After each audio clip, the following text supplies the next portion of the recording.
કેમ છો મિત્રો? તો તમે જોઈ રહ્યા છો મેરા સફર બ્લોગ। તો આજે આપણે પહોંચી ગયા છે ચાણસદ ગામ।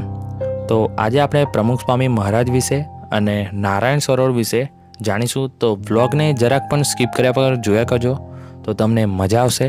અને જો તમે અમારી ચેનલ પર પહેલી વાર આવ્યા છો તો વિડીયોને લાઇક કરીને ચેનલને સબસ્ક્રાઈબ કરી બેલ આઇકન દબાવી ઓલ નોટિફિકેશન ઓન કરી દેજો, તાકી હું જરૂર બી વિડીયો બનાવું એનું સૌથી પહેલું નોટિફિકેશન તમને મળી રહે। ચાલો ફ્રેન્ડ્સ, હવે આગળ વાત કરીએ। ચાણસદ ગામ ભારત દેશના પશ્ચિમ ભાગમાં આવેલા ગુજરાત રાજ્યના મધ્ય ભાગમાં આવેલા વડોદરા જિલ્લામાં આવેલા પાદરા તાલુકામાં આવેલું એક ગામ છે। ચાણસદ ગામ સ્વામિનારાયણ સંપ્રદાયની શાખા બોચાસણ વાસી અક્ષય પુરુષોત્તમ સંસ્થાના હાલના વડા શ્રી પ્રમુખ સ્વામી મહારાજનું જન્મસ્થળ છે।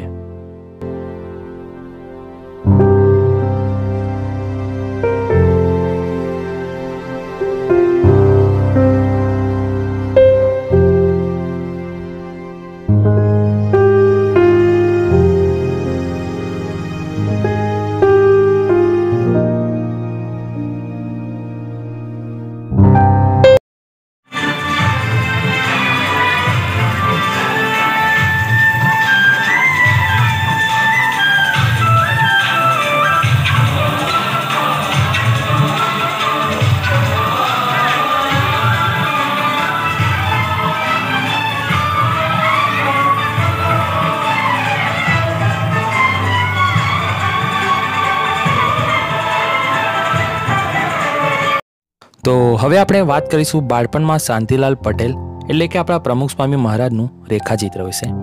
શાંતિલાલનો જન્મ 7 ડિસેમ્બર 1921ના રોજ ગુજરાતના ચાણસદ ગામમાં થયો હતો। તેમના માતા પિતા મોતીભાઈ અને દિવાળીબેન પટેલ શાસ્ત્રીજી મહારાજના શિષ્યો અને અક્ષર પુરુષોત્તમ આસ્થાના અનુયાયીઓ હતા। મોતીભાઈ અને દિવાળીબેન બંને સ્વામિનારાયણ ફિલોસોફીમાં હતા। દિવાળીબેનનો પરિવાર સ્વામિનારાયણ ફિલોસોફી સાથે સંગઠન ભગતજી મહારાજના સમય સુધી વિસ્તર્યો હતો। શાસ્ત્રીજી મહારાજે જન્મ સમયે યુવાન શાંતિલાલને આશીર્વાદ આપ્યા હતા અને તેમના પિતાને કહ્યું હતું કે આ બાળક અમારું છે, જ્યારે સમય યોગ્ય થાય ત્યારે કૃપા કરીને તે અમને સોંપો, તે હજારો લોકોને ભગવાનની ભક્તિ તરફ દોરી જશે, તેના દ્વારા હજારો મુક્તિ પ્રાપ્ત કરશે। શાંતિલાલની માતાએ તેમને શાંત અને મૃદુભાષી છતાં મહેનતુ અને સક્રિય બાળક તરીકે વર્ણવ્યા। તેમના બાળપણના મિત્રો યાદ કરે છે કે શાંતિલાલ શહેરમાં અને શાળામાં એક પ્રામાણિક, વિશ્વસનીય, પરિપક્વ અને દયાળુ છોકરા તરીકે પ્રતિષ્ઠા વિકસાવી। નાનપણમાં પણ તે એક અસામાન્ય સહાનુભૂતિ ધરાવતો હતો, જેના કારણે બીજાઓ મોટાઓ અને નાના મામલાઓમાં તેના મંતવ્યો અને ચુકાદાઓ શોધી કાઢવા અને તેના પર વિશ્વાસ કરવા લાગ્યા।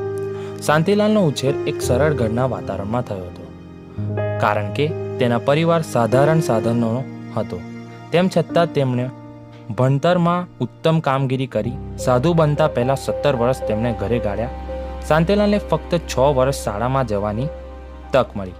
જેમ જેમ તે મોટો થયો, શાંતિલાલને તેના પરિવારના ખેતરના કામકાજમાં કરીને તેમના ઘરની મદદ કરી। શાંતિલાલ નાનપણથી જ એક આધ્યાત્મિકતા તરફ મક્કમ હતા। સ્કૂલનું કામ પૂરું કર્યા પછી તે ઘણીવાર ગામના હનુમાનજી મંદિર તરફ જતા, જ્યાં તે અને નાનપણનો મિત્ર હરિદાસ નામનો હિન્દુ પવિત્ર માણસના પ્રવચનો સાંભળતો। કિશોર વયે શાસ્ત્રીજી મહારાજ સાથે શાંતિલાલનું બંધન ગાઢ બન્યું। તેમની નિષ્ઠા અને બુદ્ધિએ ઘણા લોકોને સાથીદારપણાને પ્રભાવિત કર્યા। ઘણાને લાગ્યું કે શાંતિલાલ શાસ્ત્રીજી મહારાજની આધ્યાત્મમાં સ્વામિનારાયણ સાધુ જીવનનો આરંભ કરશે, ત્યાં સુધી ને માત્ર સમયની વાત છે। સાધુ જીવનમાં પ્રવેશ પ્રમુખ સ્વામી મહારાજે 7 નવેમ્બર 1939ના રોજ કર્યો। જ્યારે શાંતિલાલ 17 વર્ષના હતા ત્યારે તેમને તેમના ગુરુ શાસ્ત્રીજી મહારાજનો એક પત્ર મળ્યો, જેમાં સાધુમાં જોડાવા કહ્યું। તેમના માતા પિતાએ તેમની પરવાનગી અને આશીર્વાદ આપ્યા અને શાંતિલાલને તે દિવસે શાસ્ત્રીજી મહારાજ તેમના સાધુઓમાં જોડાવા માટે ઘરેથી નીકળ્યા। શાસ્ત્રીજી મહારાજે 22 નવેમ્બર 1939ના રોજ અમદાવાદમાં આંબલીવાડી પોળ ખાતે શાંતિલાલ પ્રાથમિક દીક્ષા પાર્ષદ દીક્ષા આપી અને તેનું નામ શાંતિ ભગત રાખ્યું. શાસ્ત્રીજી મહારાજે નવી શરૂ કરેલી પહેલી વિનંતીએ શાંતિજી ભગતને તેમના માટે સંસ્કૃતિનો અભ્યાસ કરાવતી હતી. શાંતિ ભગત આ ઈચ્છાનું પાલન કરે છે અને તેમના અભ્યાસનું ઉત્તમ છે.